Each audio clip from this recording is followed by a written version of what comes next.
Hi friends, welcome back to my channel. Long time no see. I needed a little break, but we're back and I've got a whole month of videos planned out for March. But before we get into those videos, I wanted to do a video that was like a little catch up.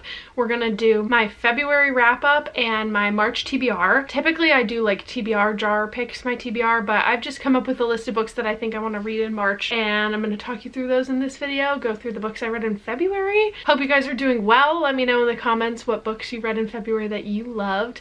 And without further ado, let's get into the video. Okay, let's start with my February wrap up. I had kind of a random month of reading. I read almost all the books on my TBR, which is fun. And I read a few books off of my top TBR for the year, a good variety of books. We're gonna just go in chronological order, which means the first book that I read in February was Icebreaker. And I did not post this video, but I was filming a video where I read romance books and I only ended up reading a couple. It didn't end up posting the video, whatever. I don't know how I would be able to incorporate that footage, but it exists somewhere. This book I read because it was a popular romance book that I had never read, and it wasn't as bad as I thought it was gonna be. I didn't love it, but I mostly enjoyed reading it. Everything just felt really flat. Like, I felt like there was no real chemistry between the two main characters, and there were a lot of spicy scenes, which it doesn't bother me, but like I felt like they were just plopped in there. Like, I felt like she wrote the plot of the book and then she was like, okay, every 3 chapters we're gonna put in a spicy scene, which felt like kind of disjointed, and it ended in way too perfect of a way, and I don't know, I just didn't love it. I rated this one a 3 stars. I am a little bit interested in the rest of the Maple Hill series, and if you guys don't know what this book is about, I'm sure you probably have heard of it, but it's basically a romance book between a hockey player and a figure skater, and they have like a weird way their relationship comes to be. To be honest, I don't really remember much that happened in this book, but the main character got in her way too much and it was not my favorite, so 3 stars, wouldn't really recommend. The next romance book I read, which I actually did really enjoy, was Before I Let Go by Kennedy Ryan. This is a story about this couple who is divorced, but they are still co-parenting and they still co-run a restaurant together, and they've been divorced for a year or 2 now. There was something very tragic, like a couple like tragic events that happened in their life back to back, and that sort of led to the end of their relationship. But in this book you're sort of seeing them reconnect, and it was not cringy. I liked the dual POV. I liked the male main character goes to therapy and actually really enjoys it and benefits his life. I thought that that was wonderful. I just felt like it was not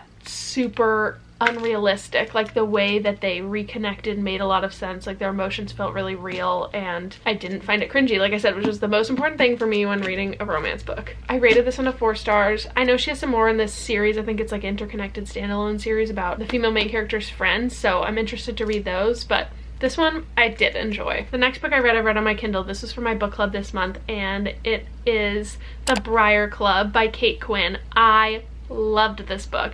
I thought it was super well done. Kate Quinn is just so good at writing historical fiction. This book is set in the 50s and it follows 6 or 7 women who all live in this boarding house in DC, and they all have different things going on in their lives, and each chapter is about one of the characters. So you're getting each character sort of through time, and then you're getting these interstitial chapters of this really crazy thing that happened to them, and so you're like, you know, this thing happened, you don't know who did it, what's going on, and then you're getting the like background story. And I love the format of the storytelling. I loved the way that each character was like spunky in their own way, and they had fun different personalities and things going on in their life, and I think that Kate Quinn is just such an amazing author at writing these stories. I'm so excited to read more of her books. And I also loved that it was set in DC and there were places in there that were really familiar to me and I really enjoyed. So I would absolutely recommend this one. I rated it 4.75 stars and am looking forward to reading more books by her. The next book was the book that got me out of my book slump, which was Dark Matter by Blake Crouch. This is a book I don't want to say too much about because I think it's best if you go in blind, but it's basically about a man that gets kidnapped and then some multiverse stuff happens. That's all I'm gonna say.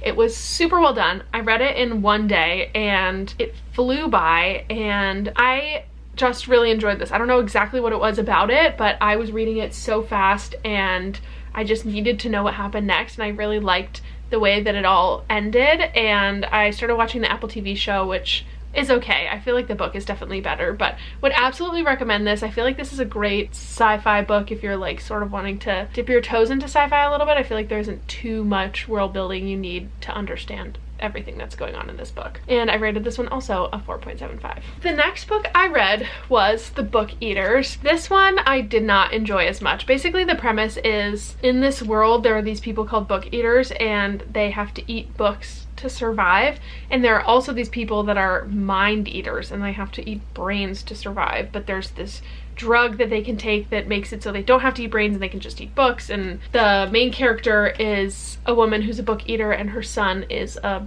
mind eater, and you're getting that like present timeline of all this stuff going on with them, and then you're kind of getting her backstory a little bit, and it kept flashing forward and back. And I had really high hopes for this book because I thought the concept was really interesting, but it was way darker than I thought it was going to be, and I think because of that I just didn't enjoy it as much. And I don't know, something about it just didn't do it for me. So I rated this a 3.5 stars. I wouldn't necessarily not recommend it, but it just wasn't the book for me. The next book I read was The Sicilian Inheritance. This is a book that my coworker lent to me because she has a friend who knows the author and had given her this copy, and it was good. I felt like it was like an adult love and gelato story. I also read this in one day. I listened to a lot of it, and I thought that the story, it basically follows this woman who's going to Italy after her great aunt dies to sort of relive her aunt's past and find out what happened in her life and sort of get her life back together. But at the beginning of the story you get this like, her great aunt died, she's divorced, she's having a hard time getting custody of her daughter, she's in debt because her restaurant failed, like all of these horrible things, and then all of a sudden she's in Italy and like all of her problems vanish, and then it's not really like brought back up except for every so often they're like, oh yeah, my life back at the US sucks. Like I don't know, I felt like we could have gotten a little more from that. I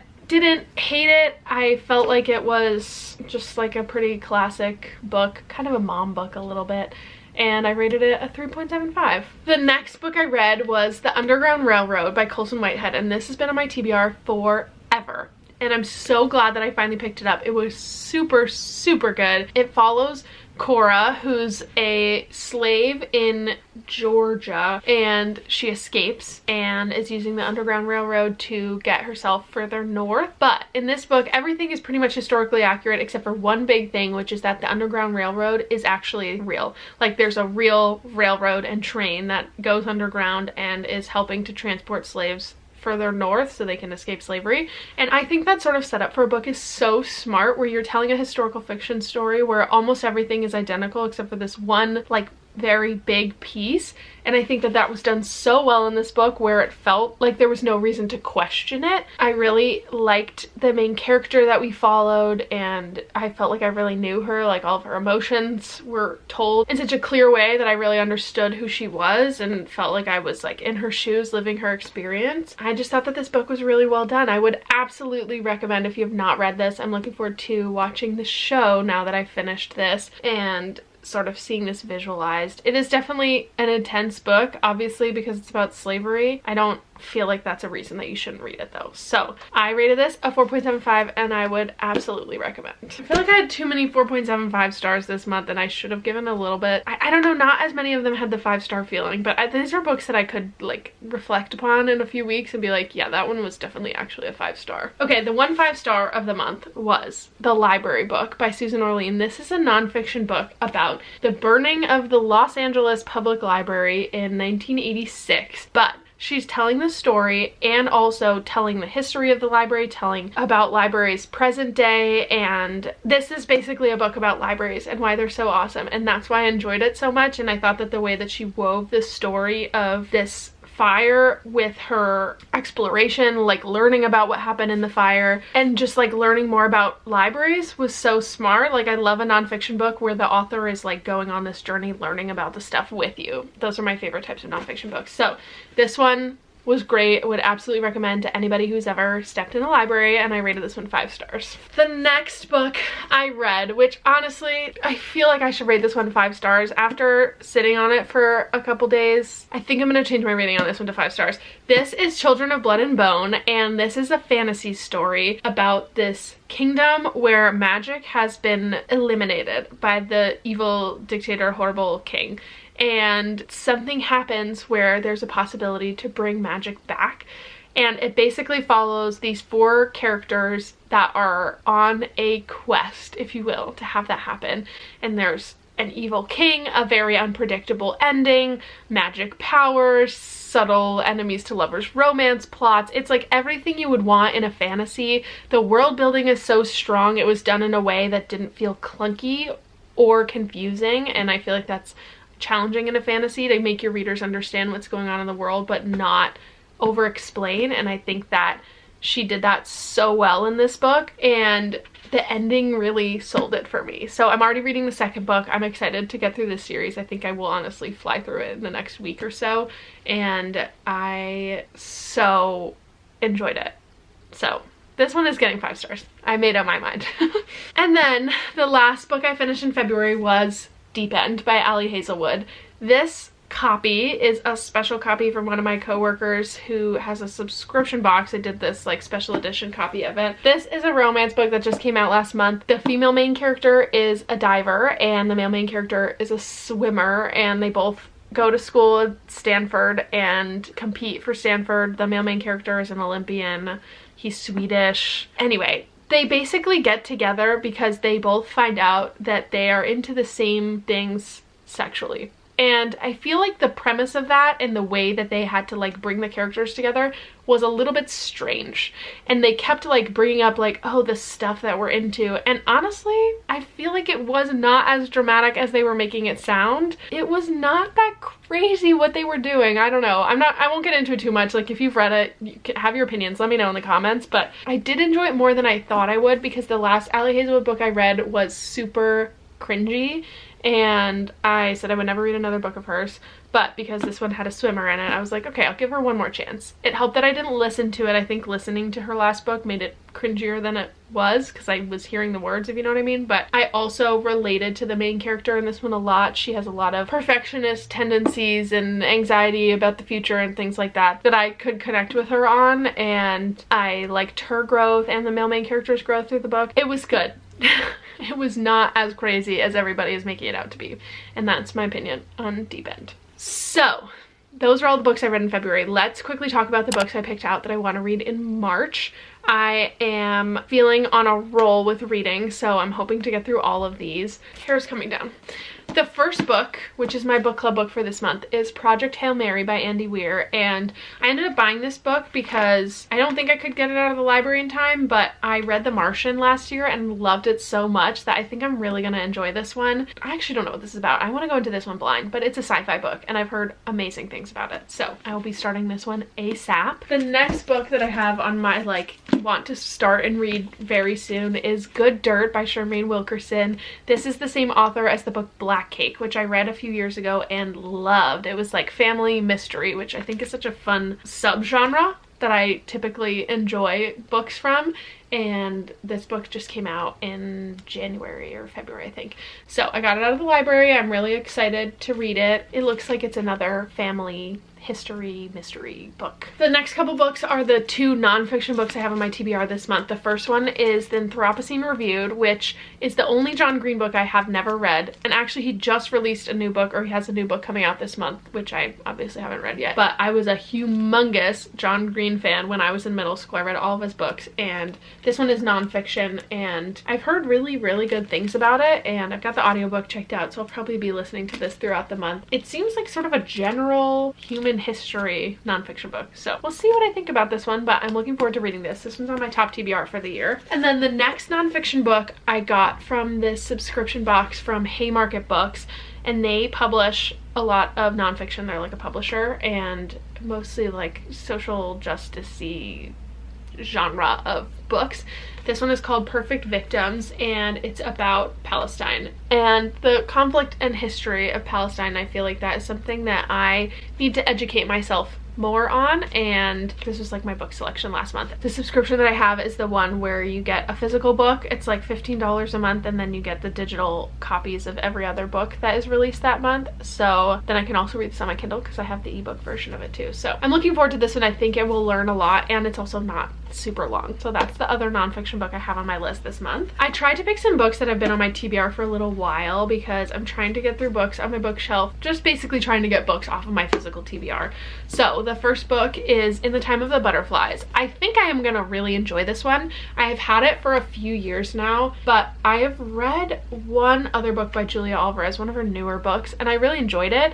And this one is like a classic at this point. Like, so many people have read this one, and it is about these 4 sisters that live in the Dominican under a dictatorship, and I think that I will really enjoy this one. It also doesn't look super long, and it has that awesome old book smell that I love. The next book that has been on my TBR for a while that I really want to get to is A Thousand Splendid Suns by Khaled Hosseini. This is the same author as The Kite Runner, which is a book I read last year and really enjoyed. And I read The Kite Runner first. I always say this because my best friend told me A Thousand Splendid Suns is like one of her favorite books ever, and this one is better than The Kite Runner. So I chose to read The Kite Runner first, save the best for last. And based on how I feel about The Kite Runner, I think I'm really going to enjoy this one. So I'm looking forward to reading some books that are really high quality pieces of literature, which I feel like I only read a couple of those last month. The next book, which has been on my list for also so long, is In the Lives of Puppets by TJ Klune. If you know me, you know how much I love TJ Klune and his writing, and I am so excited to finally pick this one up. This one's more sci-fi than his other books I've read, which are a little more fantasy. I know that I'm gonna love it. I love his writing style. I think he's such a fun writer. Like, he writes these books that are just like so fun to read. So I don't know, I just really am excited about this one. And I have the cool sprayed edges copy from Barnes & Noble. The next books are books in series. This is the second book to Parable of the Sower, which I read in January, and I've heard that this one is intense, but I want to finish that duology, and I really enjoyed Parable of the Sower. It was really impactful to me, and I felt like it was a book that was perfect for the time we're living in right now, and I think I will feel that way about this one too. So I'm a little nervous to read this, but I am looking forward to finishing the series, and I want to do it before I forget what happened in the first book. I also got this book while I was in Canada, which is fun. And then the last book on my March TBR is The Poppy War. I started this book, as you can see I'm a little bit into it, in literally November, and I read maybe 100 pages, and I honestly have not really picked it up since. Once I finish the Children of Blood and Bone series, I think I'm gonna get into this one because I don't want to be reading 2 fantasy series at the same time, but I just need to read these. I love R.F. Kuang so much. I've only read 2 of her books so far, but they're like some of my favorite books ever. Babel was the best book I read last year. I've already pre-ordered her book that comes out in August, which I have never done before and probably won't do for any other author, but I really want to read this series because I know how much I'm going to enjoy it based on how much I love her writing, and I'm nervous because everybody says it's so intense and the series that you should be nervous about reading. I don't know, but I really want to get to it, so I'm actually putting it on my TBR this month so I can hopefully pick it up and finish it. So those are all of the books on my March TBR. Those are all the books I read in February. I hope you guys enjoyed. Thanks for sticking around to the end if you've made it this far. Let me know what you read in February, what's on your March TBR, how you're doing, what sort of videos you want to see from me coming up, and I will see you guys next week. Bye, friends.